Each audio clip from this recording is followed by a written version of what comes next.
Hola, Dios te bendiga, bienvenido una vez más a tu programa La Biblia Leída y Explicada. Hoy vamos a continuar con el pasaje que estábamos leyendo en el capítulo anterior que se encuentra en el Evangelio según San Mateo capítulo 11 bajo el título Los mensajeros de Juan el Bautista. Y recuerda que lo separamos en partes para poderlo explicar mejor porque es un pasaje bastante largo. Así que hoy vamos a estar leyendo la porción que se encuentra en los versículos del 7 al 15. Pero como siempre vamos a orar primeramente. Padre, gracias te damos por este día, gracias porque tú nos permites acercarnos a tu palabra, aprender de ella. Te rogamos, Espíritu de Dios, que tú nos hables, que tú nos reveles los misterios, que tú nos aclares las verdades y que tú nos digas el mensaje que tienes para nosotros en este día. En el nombre poderoso de Jesús. Amén y amén. Leemos Evangelio según San Mateo, capítulo 11, verso 7. Mientras ellos se iban, comenzó Jesús a decir de Juan a la gente: ¿qué salisteis a ver al desierto? ¿Una caña sacudida por el viento? ¿O qué salisteis a ver? ¿A un hombre cubierto de vestiduras delicadas? He aquí los que llevan vestiduras delicadas en las casas de los reyes están. ¿Pero qué salisteis a ver? ¿A un profeta? Sí, os digo, y más que profeta, porque este es de quien está escrito: he aquí yo envío mi mensajero delante de tu faz, el cual preparará tu camino delante de ti. De cierto os digo, entre los que nacen de mujer no se ha levantado otro mayor que Juan el Bautista, pero el más pequeño en el reino de los cielos mayor es que él. Desde los días de Juan el Bautista hasta ahora el reino de los cielos sufre violencia y los violentos lo arrebatan, porque todos los profetas y la ley profetizaron hasta Juan, y si queréis recibirlo, él es aquel Elías que había de venir. El que tiene oídos para oír, oiga. Amén. Gloria a Dios. Y estas personas que se fueron, que Jesús estaba mencionando, eran los mensajeros que Juan el Bautista había enviado cuando estaba en prisión para saber si verdaderamente Jesús era el que estábamos esperando, el que había de venir. Y una vez que ellos se fueron, Jesús comenzó a hablarle de Juan el Bautista a la gente. Y me llama mucho la atención la humildad tan grande que tenía Juan el Bautista, pues cuando él profetizaba, él nunca habló de sí mismo, él siempre hablaba de Jesús. Él decía: yo solamente soy una voz que clama en el desierto. Las personas salían al desierto a ver aquello como si fuera un espectáculo, a ver qué era lo que estaba haciendo Juan el Bautista. Algunos tal vez se reirían de él, otros tal vez lo admiraban y pensaban que era un profeta, otros tal vez se preguntaban si tal vez este era el Mesías que estaban esperando. Y cuando ellos le preguntaban a Juan el Bautista: ¿quién eres tú?, él nunca dijo quién él era. Él siempre decía quién él no era. Él decía: yo no soy el Cristo. Yo no soy el Mesías, yo solo soy una voz que clama en el desierto. Es decir, que él siempre se humilló y aún su título, lo que él era en Dios, no lo publicaba para exaltar el nombre de Cristo. Y así debemos hacer nosotros. Y vemos que entonces cuando era Jesús el que estaba predicando, Jesús se encargó de mostrar al mundo quién era Juan. Y así también debe ser con nosotros. A veces sentimos la tentación de querer que todos conozcan nuestro nombre, nuestro don y saber quiénes somos, pero si nos enfocamos en hablar de Jesús, en poner en alto el nombre de Jesús, también a su tiempo Jesús va a hablar de nosotros y va a mostrar al mundo quiénes somos. Las personas estaban un poco confundidas porque decían: pero ¿quién es Juan? ¿Es un profeta? ¿Es el Mesías? ¿Quién es? Y Jesús primeramente dijo que Juan es un profeta. Pero no cualquier profeta, sino que dice que es el mayor profeta del Antiguo Testamento. Quiere decir que hubo un cambio de pacto entre Juan y Jesús. Juan fue el último de los profetas y Jesús era el Mesías que venía a traer su reino, el reino de los cielos. Por lo tanto, Juan tenía una importancia muy grande porque Juan era el profeta que venía a preparar el camino de Jesús. Muchos profetas anteriormente se profetizaron acerca de la venida de Jesús. Isaías fue un profeta muy grande, era uno de los que se consideraba posiblemente el más grande. También estaba el profeta Jeremías, un tremendo profeta, pero Jesús dijo que el rol de Juan era muy importante porque Juan era el último profeta de esa serie de hombres que Dios levantó, hombres que eran nacidos de mujer, que venían en carne como todas las personas, pero que tenían un llamado especial como intermediarios, como profetas entre Dios y los hombres. Y la misión de Juan era preparar el camino para la venida ya del Señor Jesús. Cuando Jesús cita las profecías para hablar de Juan el Bautista, él cita dos profecías que están en el libro de Malaquías, que hablan acerca de los últimos tiempos antes de la llegada del Señor, antes de la venida del Señor. Y Malaquías allí habla de que él iba a enviar a alguien que iba a preparar el camino delante de Jesús, y ese alguien se llamaba el mensajero. Eso está citado en el libro de Malaquías capítulo 3 versículo 1, y luego también él dice que el profeta Elías iba a venir antes de la venida de Jesús. Pero nosotros sabemos que la Biblia nos enseña que la reencarnación no existe. Por lo tanto, Juan el Bautista, este último profeta, tenía el espíritu semejante al espíritu de Elías. Fijémonos que Juan el Bautista andaba solo y habitaba en los desiertos exactamente igual que hacía el profeta Elías. Así que de él estaba escrito en el último libro, justo antes del Nuevo Testamento, en el libro de Malaquías. Y seguramente no es una coincidencia que la profecía acerca de Juan está justamente en el último libro, porque luego viene Juan como último profeta. Es decir, que aunque la historia de Juan está en el Nuevo Testamento, en realidad Juan es el último profeta del Antiguo Testamento. Por eso es que Jesús dice que la ley y los profetas profetizaron hasta Juan. Después de Juan es que viene ese corte y luego nace Jesucristo. Por eso es que Juan nació antes que Jesucristo, porque cuando Jesucristo nacería, pues entonces iba a comenzar un nuevo pacto, iba a comenzar una nueva era donde el reino de los cielos se ha acercado. Y yo creo que en este caso vale la pena leer esas profecías tan interesantes que Jesús está citando. Están en el libro de Malaquías, capítulo 3 y capítulo 4. En el capítulo 3, verso 1 dice: «He aquí yo envío mi mensajero, el cual preparará el camino delante de mí».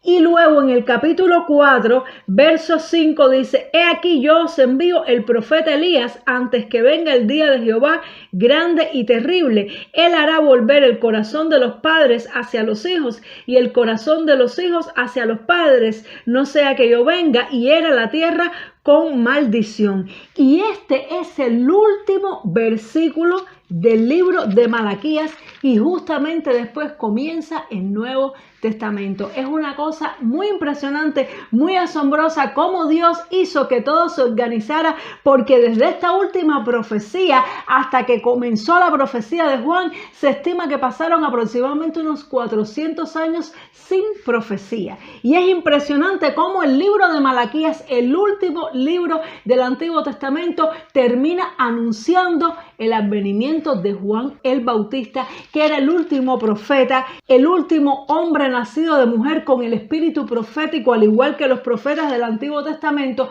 porque ahora en la llegada de Jesucristo, en la llegada del reino de los cielos, también iban a haber profetas, también iban a haber siervos de Dios, pero bajo el nuevo pacto. Y estos son aquellos a los que Jesús se refiere cuando dice: «Pero el más pequeño del reino de los cielos es mayor que él».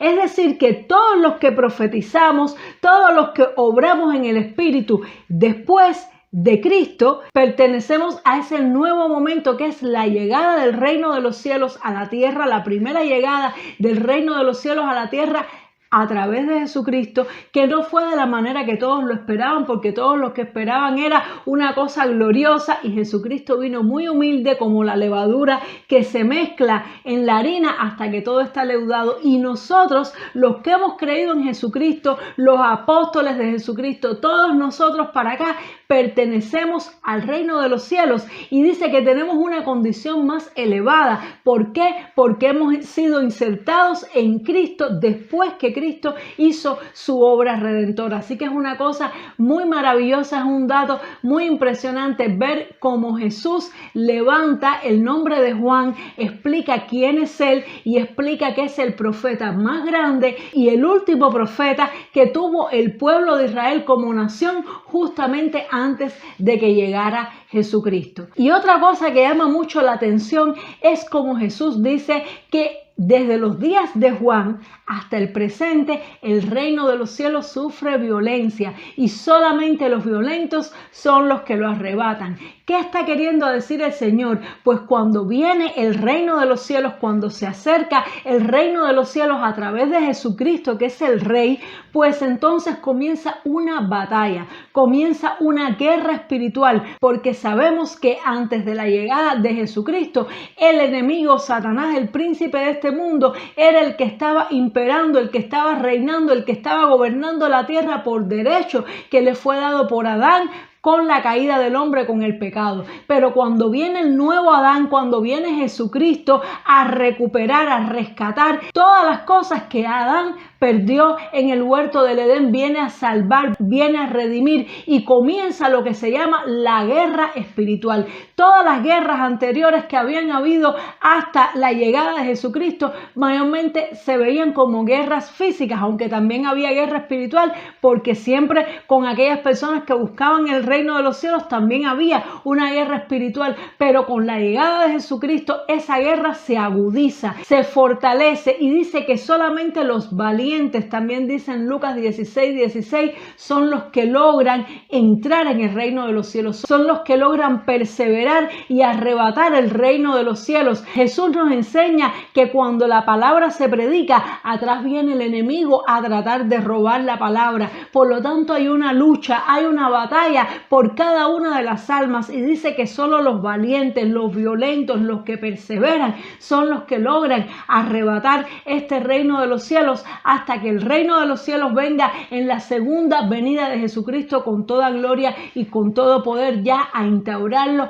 a implantarlo el Señor. Y nosotros todavía estamos en esa etapa, estamos en la etapa en que tenemos que arrebatar el reino de los cielos, en que tenemos que ser valientes, en que tenemos que esforzarnos por entrar y por ayudar a otros a que puedan entrar también, porque hay una lucha por las almas y es la etapa en que estamos viviendo ahora. Y Jesús termina diciendo: el que tenga oídos para oír, oiga. En otras palabras, el que haya leído las escrituras, el que conozca las profecías, el que tenga un corazón esperando la venida del Señor Jesucristo, va a entender estas palabras. Pero la persona que está en la carne, la persona que no le importan las cosas espirituales, la persona que tiene su mirada solamente en las cosas de este mundo, cuando lee esta palabra, lo más probable es que no la va a entender, porque son palabras muy espirituales que solamente aquellos que tenían su corazón listo en aquel momento las pudieron entender, y nosotros hoy las podemos entender por el Espíritu Santo, porque el Espíritu todo lo revela. Pero las personas que no tienen a Cristo, cuando leen esta historia, cuando leen esta parte, pues quedan prácticamente sin saber, porque no tienen oídos espirituales para poder escuchar. Así que bueno, termino resaltando nuevamente la cualidad de Juan el Bautista, la humildad de Juan el Bautista, que a pesar de ser el profeta más grande del Antiguo Testamento, que a pesar de ser el Elías que había de venir, que a pesar de ser el hombre que fue enviado para preparar el camino para la llegada de Jesucristo, fue tan humilde que nunca se puso a hablar del mismo, que no se puso a hablar de quién él era. Él entendía una cosa muy importante, y yo creo que eso fue lo que lo hizo tan grande, y es cuando él dijo: es necesario que él crezca y que yo mengüe. La grandeza de Juan el Bautista no estuvo en la cantidad de milagros que hizo, porque de hecho la Biblia no registra ningún milagro hecho por Juan el Bautista. La grandeza de Juan el Bautista tiene que ver con que fue fiel a su misión, con que hizo lo que tenía que hacer y menguó cuando tenía que menguar. Él no hablaba de sí mismo, él no se dio promoción, él solamente levantó y exaltó el nombre de Cristo, y Jesús dijo de él que él era el profeta más grande de todo el Antiguo Testamento, aún más grande que Elías, aún más grande que Isaías. Juan el Bautista. Y esto nos enseña a nosotros. Estamos en un siglo donde todo el mundo quiere que su nombre brille, que las personas nos conozcan por lo que hacemos, y caemos muchas veces en esta tentación, pero hoy el Señor nos está diciendo: enfoquémonos en exaltar el nombre de Cristo, en cumplir nuestro papel y nuestra misión que Dios nos ha dado, y Él a su tiempo también nos levantará, también nos exaltará. Espero que haya sido muy edificante esta palabra y te invito a que oremos juntos antes de terminar. Padre, gracias te damos por esta palabra tan linda. Gracias por todas las enseñanzas que tú nos das. Ayúdanos a ser como Juan el Bautista. Ayúdanos a ser humildes. Como tú dijiste en tu palabra: sed mansos y humildes, aprended de mí. Tenemos que ser humildes, Señor. Tenemos que aprender a menguar, Señor, para que tú crezcas, Dios mío. Y eso es lo que nos va a hacer grandes, Señor. Cumplir el llamado, cumplir el propósito, y tú a su tiempo, como hiciste con Juan, también nos exaltarás. Ayúdanos a entender eso, a interiorizarlo y a tenerlo siempre presente cuando el enemigo nos quiera tentar a engrandecernos. Te lo pido en el nombre poderoso de Jesús. Amén y amén. Dios te bendiga mucho. Espero que hayas disfrutado mucho de este manjar y nos vemos en el siguiente programa para seguir leyendo, para seguir estudiando la bendita y santa palabra que es lumbrera a nuestros pies y guía a nuestro camino. Dios te bendiga mucho. Chao.